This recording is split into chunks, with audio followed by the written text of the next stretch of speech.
Olá, jovens, sejam bem-vindos a mais um vídeo aqui no canal da Remember. Meu nome é Arnaldo Mendes e eu estou aqui para fazer mais uma resenha para vocês.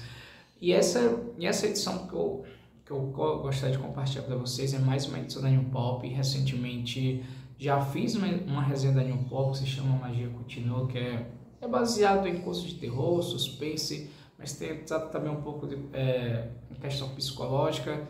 Não é à toa que esse mangá é para maiores de 18 anos.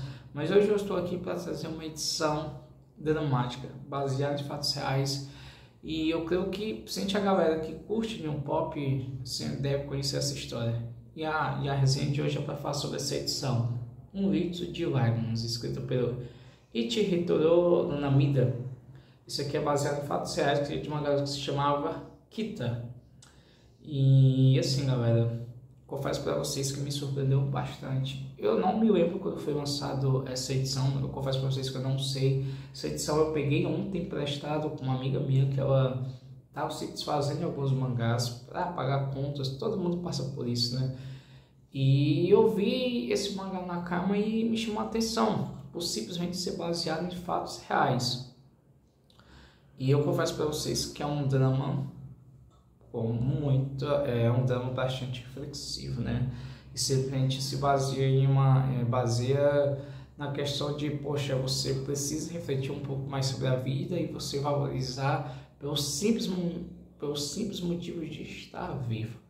Galera, antes de eu dar continuidade, não deixe de curtir, comentar após o final do vídeo e não esqueça de compartilhar. Para aqueles que estão me vendo aqui pela primeira vez, não deixe de se inscrever e ativar o sininho para receber a indicação de vídeos nossos, beleza? Beleza. Vamos lá, galera.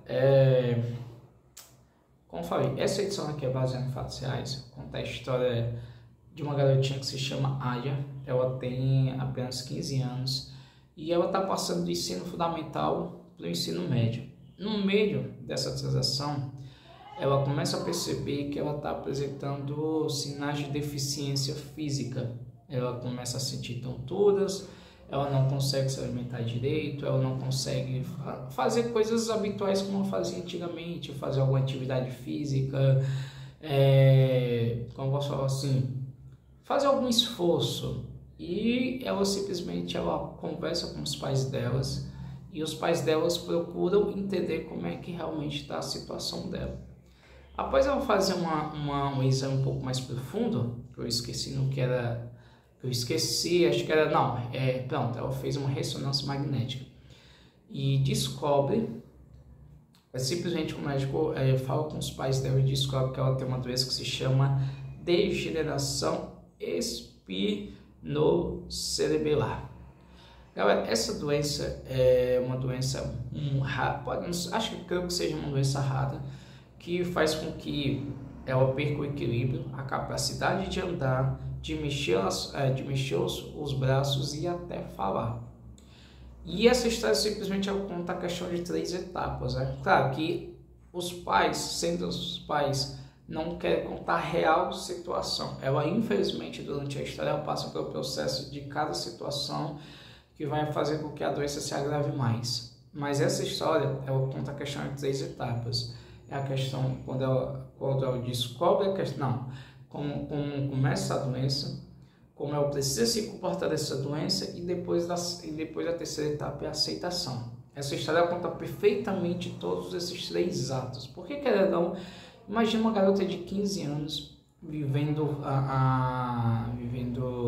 os momentos maravilhosos da adolescência, a questão de ter a primeira paixão, de ter aquela segurança de viver, de estudo, de pensar no futuro e tal. De repente tudo muda, uma doença rara. E esse mangá é perfeitamente sobre isso, porque ela começa a entender que a situação dela vai ficando cada vez mais delicada. E isso ela percebe já no colegial mesmo. Ela não consegue frequentar as aulas habitualmente, ela precisa sempre estar em tratamento. E ela também começa a perceber que as outras pessoas elas estão tratando com digno de pena. E ela é uma garota muito inteligente, claro que não é tão simples, não é todo mundo que tem a capacidade de absorver tudo isso. E eu muitas vezes se questionava e até falava com Deus por que estava passando por tudo isso. Porque a vida dela muda completamente. Ela, até os pais dela, ela simplesmente fala, os pais conversam entre si de como é que poderia ajudar ela, de simplesmente, poxa, tentar ver a vida de uma forma mais, tentar aceitar essa situação, mas viver por viver sem pensar na tristeza, sem pensar no pior. Então, tentar aproveitar a vida um pouco no máximo do que ela poderia fazer, né? Porque querendo não, os pais dela, sabendo de tudo isso, não queria demonstrar aquela tristeza para que ela ficasse pior ainda. Então, essa história conta perfeitamente desses detalhes. E você vê que ela tenta se esforçar, ela consegue passar por uma prova que simplesmente no Japão existe essa transação do ensino fundamental para o ensino médio. Ela consegue, é uma garota estudiosa, é uma garota exigente, mas infelizmente a doença meio que começa a tirar tudo isso dela. Ela simplesmente fica um pouco mais isolada. E até a própria mãe dela, né, fala, você precisa anotar para a gente ver a questão do acompanhamento em relação à sua doença. Porque assim, o próprio médico falou que ela não tem como cura, não tem cura. Ela precisava tomar fortes medicamentos a menos para retardar a doença. Não é como fosse a questão de deixar que a doença evoluísse um pouco mais lentamente. E é isso, vai percebendo. Tem certas situações que ela precisa de acompanhamento, ela não consegue subir uma escada direitos, ela precisa estar segurando alguma coisa. Ela começa a perceber que até o próprio colégio não chama ela para fazer algumas ações, de cuidar de algumas obrigações, de fazer parte do núcleo da escola, porque não tem muitas funções. E no Japão isso é muito habitual. E ela percebe, ela conversa com a mãe dela, começa a se questionar. Eu acho que faltou só uma coisa que seria até interessante. Claro que ela não mostrou um pouco aqui, foi a questão de ela de escrever no seu diário aquelas cenas, que sempre acontecem. Tem até uma história muito interessante também, que é o Começou Pontos, que conta a história de uma garota que também tem uma doença gravíssima, que é rara também, e ela simplesmente só tem 6 meses de vida, e ela simplesmente todo momento ela ia a alguma situação nova, algum momento novo que passava na vida dela, simplesmente ela passava por diário. E após a morte dela, ela pediu a própria mãe para entregar uma pessoa que ela conheceu durante esses 6 meses. Tem um pouco mais de afinidade, mas assim, galera, recomendo muito. Para mim, eu confesso para vocês que foi a melhor edição da Neon Pop que eu já li.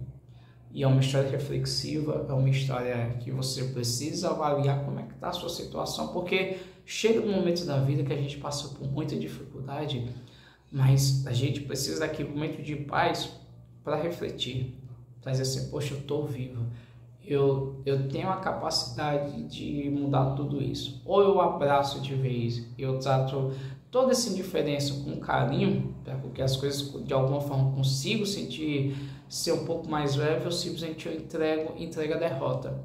E a própria Águia, ela pensa muito sobre isso. Ela pensa muito realmente sobre isso. Ou ela se entrega de vez à derrota, ou simplesmente ela aceita e tenta fazer com que a vida fosse um pouco mais leve.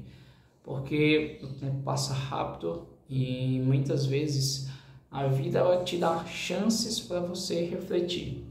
E essa edição aqui é muito importante para quem quer entender sobre o que a vida pode nos ensinar, posso dizer assim. Então, assim, realmente quem for uma pessoa emocionada demais vai chorar. Até eu, que não sou muito de chorar, eu fiquei assim, muito pensativo. Então, mas assim, galera, recomendo muito. E antes de mais nada, uma história no final, né? Que ela simplesmente tá lá, ela precisa, quando ela sabe a questão da doença, só não sabe como o nome da doença, como é que se ocasionou tudo isso, mas tem uma certa parte da história que infelizmente ela não consegue ficar no colégio normal e ela precisa ir para uma escola de deficientes, porque ela, como eu falei, não consegue mais fazer nada normal, ela sempre precisa de acompanhamento. E isso também eu ficava meio triste, porque só prejudicava as pessoas ao redor, só prejudicava a questão do colégio, até muitas vezes eu pensar na questão da prejudicação dos pais, mas no final da história, a mostra, né, o pessoal simplesmente fazia uma festinha, abraçar ela, dar forças para ela, porque, como falei, muita gente não sabia qual era a real situação dela, porque eu creio que ela não queria compartilhar para ninguém, né? Eu simplesmente demonstrava os sintomas, mas creio que as pessoas, quando começasse a olhar um pouco mais, ficar um pouco mais atento, sabia que ela não estava passando por uma situação legal. E assim, o final de tudo é um final muito emocionante. E até um próprio colega dela, que um dia meio que cometeu um erro com ela, foi lá humildemente pedir desculpa porque não sabia da situação dela. Então, assim, pessoal, é uma história bacana, ó. Tem até aqui no mangá, aqui contando um pouco, tem até uma palavra muito reflexiva, né? Que assim, ó, por que essa doença me escolheu? Destino é algo que não se pode colocar em palavras. E tem uma coisa que eu acho maravilhosa também, ó. O fato de eu estar vivo é uma coisa tão encantadora e maravilhosa que me faz querer viver mais e mais. Essa frase remete perfeitamente como foi escrito esse mangá. Então é isso, galera. Espero que vocês tenham gostado do vídeo. Espero que vocês tenham curtido essa resenha. Futuramente eu quero trazer mais resenhas. Aliás, logo eu vou trazer uma resenha de uma edição maravilhosa que eu tô vendo recentemente, que eu li recentemente. Para quem gosta de drama, para quem gosta de música, para quem gosta de laços reflexivos também, essa história é perfeita também. Então é isso, pessoal. Não deixe de curtir, comentar, compartilhar. E mais uma vez, para aqueles que estão me vendo pela primeira vez, não deixe de se inscrever no canal, ativar o sininho para receber notificações de vídeos novos, beleza? Então é isso, pessoal. Até a próxima. Valeu!